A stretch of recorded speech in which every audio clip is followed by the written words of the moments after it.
Today we tell the story of a man who is truly larger than life, Fiddlin John Carson. He wasn't just one of the earliest country music recording artists, he also knew how to craft a story and make people listen, whether they were tuning in for his fiddling or for his tall tales. But folks, there was a darker side to this story, one we'll also tell. Hello, I'm Steve Gilley, along with Rod Mullins, and this is another one of the stories of Appalachian. Well, Steve, I know it takes for someone that goes into the music business, and especially the early country music, history, you've got to be a storyteller. You have to be a storyteller in order to really reap the benefits of it. But I'm a little bit confused about this darker side, and I have to admit, I don't know a whole lot about this Fiddlin John Carson. Now, we'll get around to that here in a little bit, but, you talk about this telling stories thing. He's just like some of these old men that you used to see sitting around whittling and just telling tall tales about things. That's the kind of stuff I'm talking about that he would do, and he was really good at it from what they say. Mm-hmm. Now, it sounds like it. So, I was just kind of wondering about it. So he's one of these guys that could spin a yarn, so to speak. Yes, much better than you and I, to be honest. Okay, Well, folks, John Carson was born near McKaysville in Fannin County, Georgia in 1868. And McKaysville is right on the Georgia-Tennessee line in the Appalachian foothills, a place that would influence the music he wrote and recorded. He didn't stay in Fannin County for long, though. Carson's family moved to Cobb County while he was still a boy, and his father worked as a section foreman for the Western and Atlantic Railroad, which was a pretty big deal at the time. And Rod, it was at this time he became interested in music, in particular, the fiddle. That's right. And not just any fiddle either. Carson learned to play on an old Stradivari copy violin. That's, we call them fiddles in this part of the country, but it was a violin that had been brought over from Ireland by his ancestors in the early 18th century. Now imagine that, playing old-time mountain music on an instrument with so much history, that name in particular, handed down through generations. But it wasn't just fiddling that young Carson was good at. Did you know that he worked as a racehorse jockey in his teens? Yes, he did, because he had this adventurous side that seemed to feed into everything that he did. Well, by 1894, Carson had settled down a bit and got married. But like a lot of folks in the South at the time, he ended up working in those infamous cotton mills. Starting around 1900, he took a job at the Exposition Cotton Mills in Atlanta. He worked there and in other mills around the area for the next 20 years. Eventually, he worked his way up to foreman, which was no small feat. Well, by 1911, the Carson family had moved to Cabbagetown, Georgia, another mill town, where Carson and his children worked for the Fulton Bag and Cotton Mill. But everything changed in 1914 when the workers went out on strike over their right to form a union, leaving Carson without work. So what does he do? Well, he turns to his love, music. This was a turning point for him. With no steady job, Carson took to the streets of North Atlanta, playing his fiddle and selling song sheets for a nickel or a dime. And this is where he really honed his craft as a songwriter. Many of his songs from this period were inspired by real-life dramas, like his ballad, Mary Fagin. We'll return to that song here in a bit. Carson's reputation as a musician grew. By 1913, he was already gaining recognition in the local music scene, coming in fourth at the first annual Georgia Old Time Fiddlers Convention in Atlanta. From 1914 to 1922, he was crowned Champion Fiddler of Georgia 7 times. Well, as Carson's fame grew, so did his connections. He started performing with his band called the Cronies, I kind of like that name, and toured throughout the region. But Carson wasn't just a musician. He got heavily involved in politics, too. He became close with politicians like Tom Watson and Eugene Talmadge, and even wrote songs for their campaigns. Got a question for you. Yes, sir. A nickel and a dime on those songs, on the music that he wrote? Well, a nickel and a dime went a lot farther back in those days, Rod. But I yeah, understand that. And the reason why I brought that up is because I just recently read something, I think it was today, that the group Pink Floyd sold their entire music library to Sony Music for something like $400 million. that's not a nickel and a dime. No, that's not. But that's still, comparing that then to now, whoa, that, it could have been a lot if you really look at it at one point of view. Well, Carson's big break, the one that catapulted him to national fame, came in 1922 when he made his radio debut on Atlanta's WSB, and this is a station I used to listen to in my youth an awful lot. This was the South's first radio station, and Carson was one of the first performers to play live on the air. Well, the story goes that he walked right into the studio, fiddle in hand, and asked to play on the air, and boy, did he play. Well, legend has it that Carson played until exhaustion set in. Not for him, though. It was for the station staff. The response was immediate. People called in, sent telegrams, wrote letters, all of them asking for more of Carson. Oh, that's the way it kind of sounds like to me. So anyway, let's go on. That broadcast turned him into a household name almost overnight. The Atlanta Journal reported that Carson's music had spread all over the country thanks to WSB's powerful signal. People as far away as New York and Canada were hearing this old-timey fiddler from Georgia. And here's where things really take off. They took off just a little ways, but now they really take off. In June 1923, Carson was discovered by an Atlanta furniture store owner named Polk Brockman, shades of Cass Walker almost, who was working with OK Records. Brockman convinced the record company to give Carson a shot, even though the producer, RalphPeer, wasn't impressed with his style, was he, Steve? RalphPeer. That name sounds familiar. Does it not sound familiar to you? Yeah, isn't his picture on the side of one of the walls down there somewhere in Bristol, I think, where the birthplace of country music? That's it. Yeah, RalphPeer, 1928 up there. Yeah, well, this obviously was well before that. And Peer reportedly called Carson singing, wait for it, Pluperfect Awful after that first recording session. But Brockman insisted they press 500 copies of Carson's first single, The Little Old Log Cabin in the Lane, for local distribution. And by golly, those records sold out almost immediately.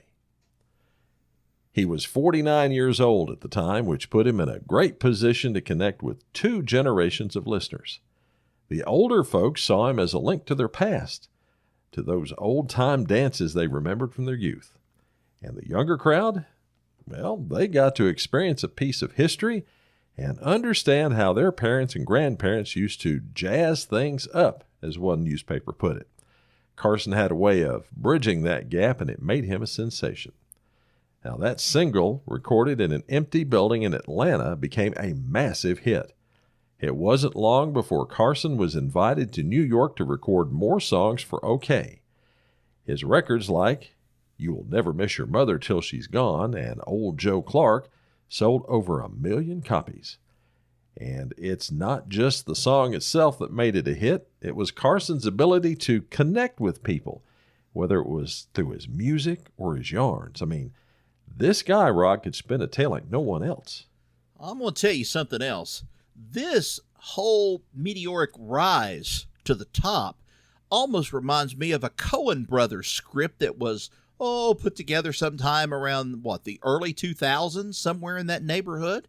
You know which one I'm talking about, Steve, of that movie, Oh Brother, Where Art Thou? Mm-hmm. Yeah. It's kind of got a sound to it, almost like they paid attention to this meteoric rise of this guy who just kind of came out of nowhere. Well, he wasn't shy about it either. In an interview with the Chattanooga Daily Times back in 1927, he bragged, saying, quote, "They claim up around Gainesville that I'm about the best talker for a fiddler of anybody in the county," end quote. Quote him again, "I expect I talk just about as much as I fiddle," end quote. And you know what? He wasn't lying either. From 1923 to 1931, Carson recorded nearly 150 songs, mostly with his band, the Virginia Reelers, or with his daughter, Rosalie Carson, who went by the stage name Moonshine Kate. Even though he took a break from recording for a few years, he picked back up in 1934, this time with Victor Records, of course, the predecessor for RCA. Well, he had a brush with Hollywood in 1935. Yes, that's right. Movie producers had their eyes on him and Moonshine Kate for a film called The Mountain Stillers. But at least maybe for our sakes, that project never materialized. Well, Rod, yeah, that's probably correct. But let's not forget his media savvy, which had a big part in that success. Fiddlin John knew how to work the press. He'd tell these origin stories that were, well, let's just say full of holes, but he told them so well that the press printed them without checking the facts. Now, one of the stories he told was about how he got the nickname Fiddlin John. Now, I don't know if you've heard this story or not, Rod, okay, but according to Carson, he earned the name from Bob Taylor. Who was Bob Taylor, you say? Well, he was the famous fiddling governor of Tennessee, elected in a contest between himself and his brother. Yes, two brothers ran for governor in one year. Alfred Taylor, a pretty good fiddler himself, and with whom Bob held fiddling contests on the campaign trail.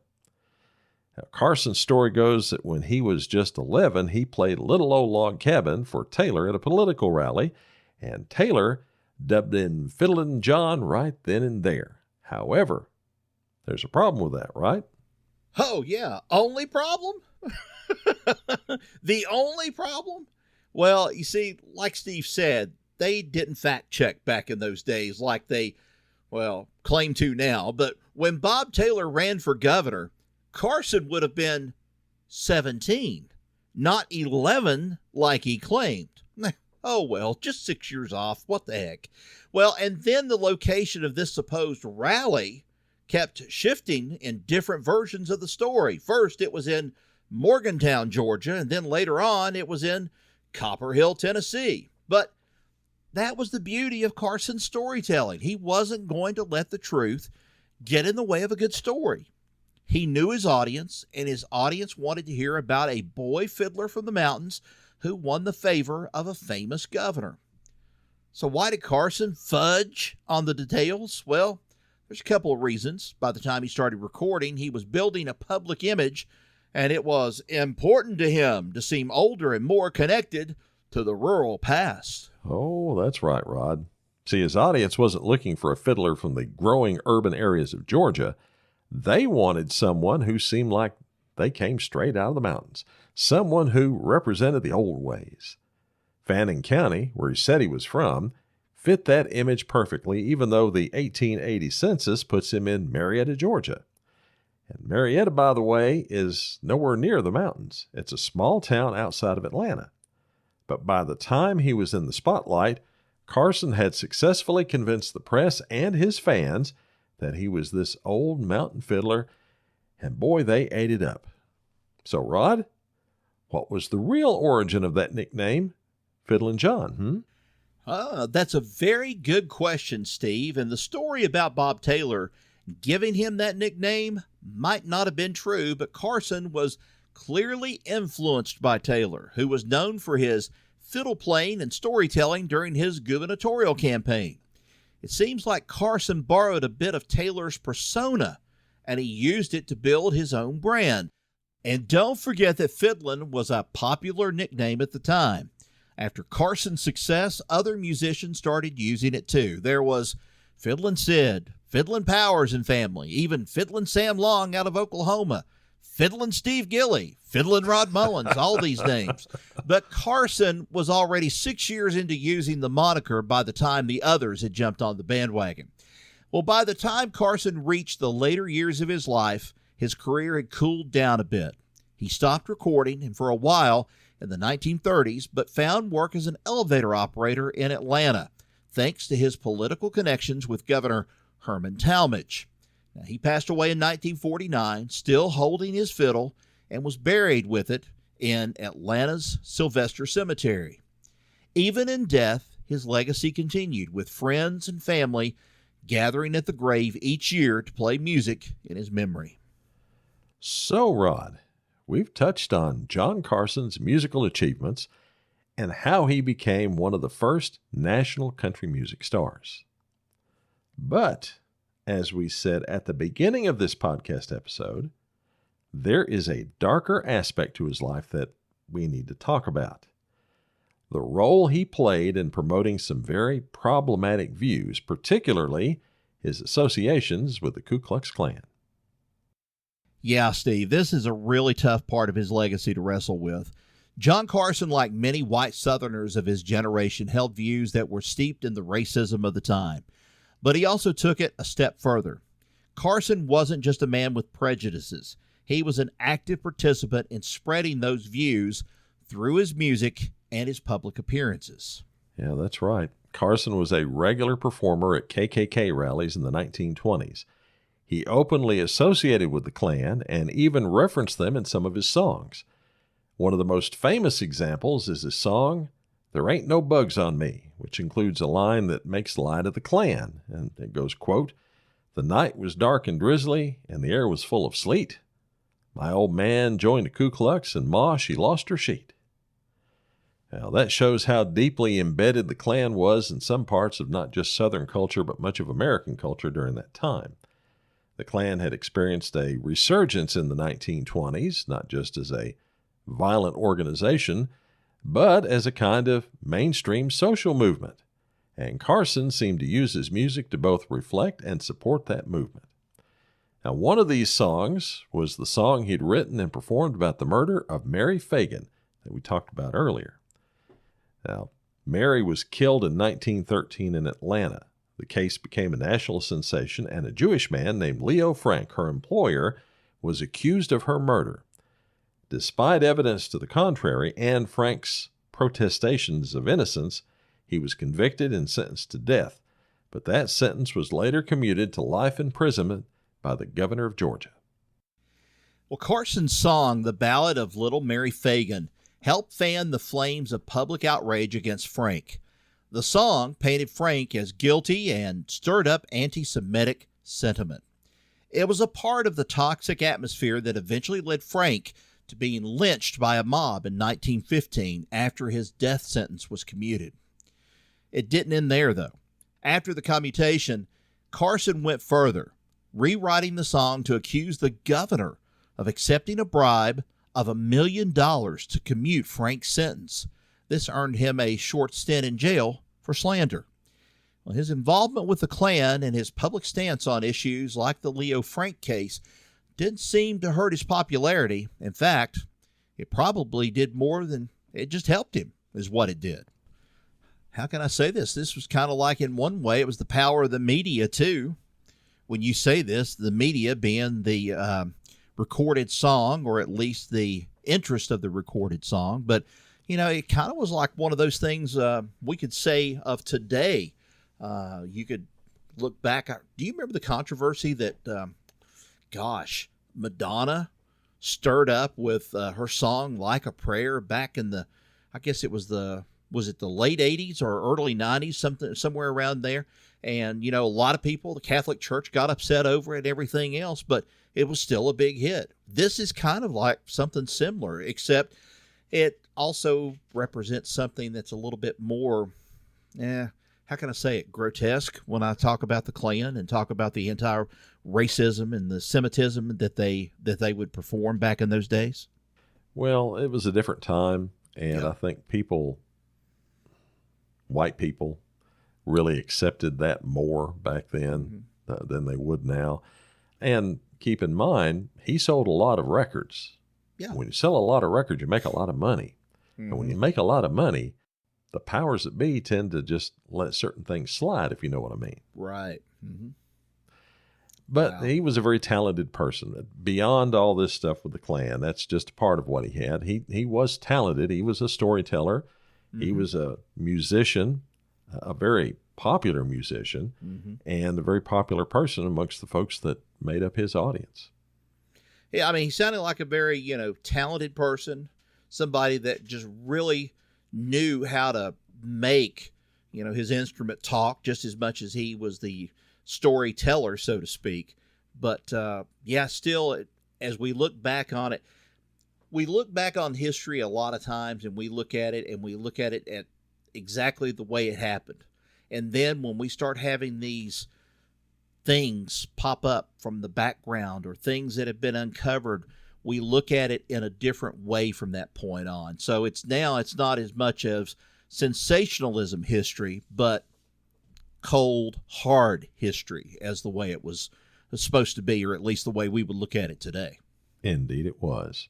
And folks, that's the complex and fascinating story of one of the earliest country music artists, Fiddlin John Carson, another one of the stories of Appalachia. Thanks for listening. Be sure to subscribe to the Stories Podcast if you haven't done so already. You'll find us wherever you get your favorite podcasts. Till next we meet, y'all take care. So long, everybody.